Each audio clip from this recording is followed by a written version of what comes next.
Assalamualaikum warahmatullahi wabarakatuh. Halo teman-teman, perkenalkan saya Firna Firani, mahasiswi IAIN Parepare, Program Studi Hukum Tata Negara. Saya akan menjelaskan materi tentang hukum perdata. Sebelum kita masuk ke pembahasan, ada baiknya kita mengetahui dahulu pengertian hukum perdata itu sendiri. Hukum perdata adalah hukum yang mengatur hubungan hukum antara orang yang satu dengan orang yang lain dalam masyarakat yang menitik beratkan kepada kepentingan perseorangan. Hukum perdata bermula berasal dari bangsa Romawi pada masa pemerintahan Julius Caesar pada 50 sebelum Masehi. Hukum perdata ini pula diberlakukan di Prancis dan bercampur dengan hukum Prancis yang asli. Keadaan ini terus berlangsung hingga masa pemerintahan Louis ke-15. Pada masa itu diadakan usaha untuk menyatukan kedua hukum tersebut yang diberi nama Code Civil des Français pada tahun 1804 Masehi. Pada tahun 1807 diundangkan kembali menjadi Kode Napoleon. Setelah itu diubah lagi menjadi Kode Sivil yang mencampurkan hukum gereja yang didukung oleh gereja Roma Katolik. Pada tahun 1811 Belanda dijajah oleh Prancis dan Kode Sivil diberlakukan di negeri Belanda. Karena setelah itu Belanda menjajah Indonesia, Kode Sivil yang dahulunya berlaku di Belanda juga diterapkan di Indonesia sejak Januari 1848.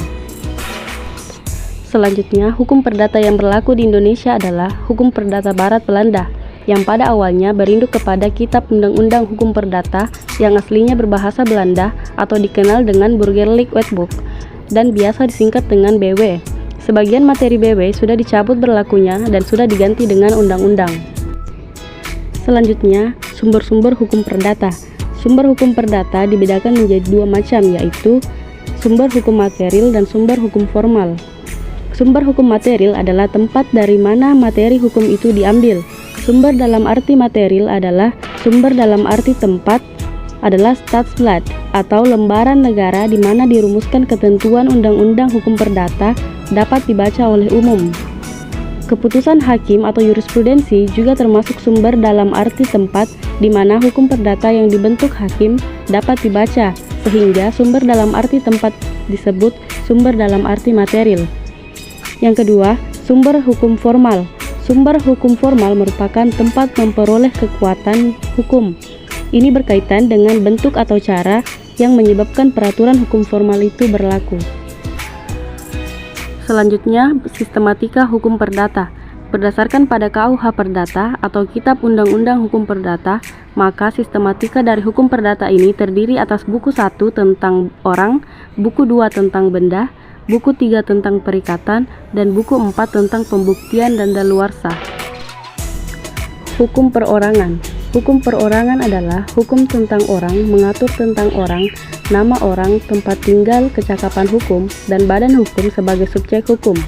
Berlakunya seorang manusia sebagai pembawa hak, subjek hukum ialah mulai saat ia dilahirkan dan berakhir pada saat ia meninggal dunia. Adapun aspek-aspek hukum perorangan yaitu 1. Subjek hukum, 2. Pengakuan sebagai subjek hukum, 3. Kewenangan berhak dan berbuat, 4. Akibat ketidakcakapan, 5. Pendewasaan dan akibat hukumnya, 6. Domisili dan keadaan tidak hadir, dan 7. Pencatatan sipil. Kemudian, hukum perkawinan, hak dan kewajiban suami istri.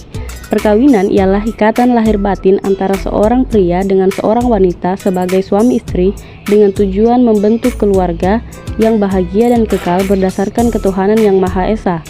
Demikian bunyi ketentuan pasal 1 Undang-Undang tahun 1974 tentang perkawinan. Adapun asas-asas perkawinan yaitu asas sukarela, asas persetujuan, asas bebas memilih, asas monogami, asas selamanya, dan asas perceraian dipersulit. Serta syarat-syarat perkawinan yaitu 1.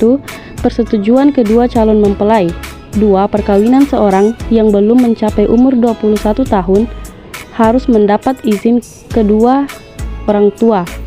Perkawinan hanya diizinkan bila pihak pria mencapai umur 19 tahun dan pihak wanita setelah mencapai usia 16 tahun atau dispensasi dari pengadilan atau pejabat lain yang diminta oleh kedua orang tua, pihak pria ataupun pihak wanita.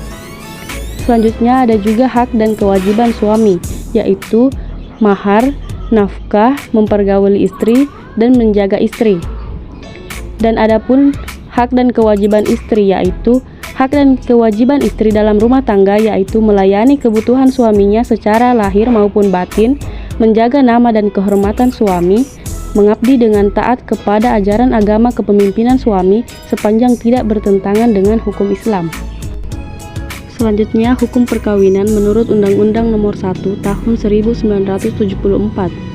Yang pertama, pencegahan perkawinan. Pencegahan perkawinan adalah usaha untuk menghindari atau membatalkan suatu perkawinan sebelum perkawinan tersebut berlangsung karena belum terpenuhinya beberapa syarat perkawinan. Sebagaimana yang diatur dalam Undang-Undang Nomor 1 Tahun 1974 Pasal 13 tentang pencegahan perkawinan yang berbunyi, perkawinan dapat dicegah apabila ada pihak yang tidak memenuhi syarat-syarat untuk melangsungkan perkawinan. Tidak memenuhi persyaratan seperti yang dimaksud dalam pasal tersebut mengacu kepada dua hal, yaitu syarat material dan syarat administratif. Kedua, pembatalan perkawinan. Bakri Andi Rahman dan Rahmat Sukarja berpendapat bahwa pembatalan perkawinan ialah suatu perkawinan yang sudah terjadi dapat dibatalkan apabila pihak tidak memenuhi syarat-syarat untuk melangsungkan perkawinan, dan pembatalan suatu perkawinan tersebut hanya dapat diputuskan oleh pengadilan. Ketiga, hubungan hukum antara wali dan anak. Pengertian hubungan hukum antara wali dan anak terdapat pada pasal 330 ayat 3 KUHP yang menyatakan bahwa mereka yang belum dewasa dan tidak berada di bawah kekuasaan orang tua berada di bawah perwalian atas dasar dengan cara sebagaimana teratur dalam bagian ketiga, keempat, kelima, dan keenam bab ini. 13. Sebagaimana menurut Undang-Undang Nomor 1 Tahun 1974 yang berbunyi, anak yang belum mencapai umur 18 tahun atau belum pernah melangsungkan perkawinan yang tidak berada di bawah kekuasaan orang tua berada di bawah kekuasaan wali. Hukum perkawinan tentang perjanjian perkawinan dan harta perkawinan. Pengertian perjanjian perkawinan. Menurut pasal 1313 KUH Perdata, suatu persetujuan adalah suatu perbuatan dengan mana satu orang atau lebih mengikatkan dirinya terhadap satu orang atau lebih. Pasal 139 KUH Perdata menyatakan bahwa dengan mengadakan perjanjian kawin, kedua calon suami istri adalah berhak menyiapkan beberapa penyimpangan dari peraturan undang-undang sekitar persatuan harta kekayaan, asal perjanjian itu tidak menyalahi tata susila yang baik atau tata tertib umum dan asal diindahkan pula segala ketentuannya. Adapun syarat perjanjian perkawinan. Dalam perjanjian yang sah, syarat sahnya suatu perjanjian diatur dalam pasal 1320 KUH Perdata yang mengemukakan 4 syarat, yaitu: pertama, adanya kesepakatan kedua belah pihak. Kedua, kecakapan untuk melakukan perbuatan hukum. 3, adanya suatu hal tertentu. 4, adanya sebab yang halal. Kemudian harta dalam perkawinan. Dilihat dari asal-usulnya, harta suami istri itu dapat digolongkan pada 3 golongan. 1. Harta masing-masing suami istri yang telah dimilikinya sebelum mereka menikah, baik berasal dari warisan, hibah, atau usaha mereka sendiri-sendiri, atau dapat disebut dengan harta bawaan. Kedua, harta masing-masing suami istri yang dimilikinya setelah mereka berada dalam hubungan perkawinan, tetapi diperoleh bukan dari usaha mereka, baik sendiri ataupun bersama-sama, tetapi merupakan hibah, wasiat, atau warisan untuk masing-masing. Ketiga, harta yang diperoleh sesudah mereka berada dalam hubungan perkawinan atas usaha mereka berdua, atau usaha salah seorang dari mereka, atau disebut harta pencaharian atau harta bersama. Selanjutnya, hukum keluarga tentang perceraian, perpisahan meja dan tempat tidur, dan anak sah. Perceraian adalah batalnya suatu perkawinan dengan keputusan pengadilan atau atas permintaan salah satu pihak dalam perkawinan. Perpisahan meja dan tempat tidur. Perpisahan meja dan tempat tidur adalah suatu keadaan di mana suami istri tidak hidup bersama lagi karena suatu perselisihan, tetapi ikatan perkawinan masih tetap ada. Kemudian anak sah. Dalam pasal 250 Kitab Undang-Undang Hukum Perdata dijelaskan bahwa anak sah adalah anak yang dilahirkan dan dibuat selama perkawinan. Jadi, anak yang dilahirkan dalam suatu ikatan perkawinan yang sah mempunyai status sebagai anak kandung dengan hak-hak keperdataan.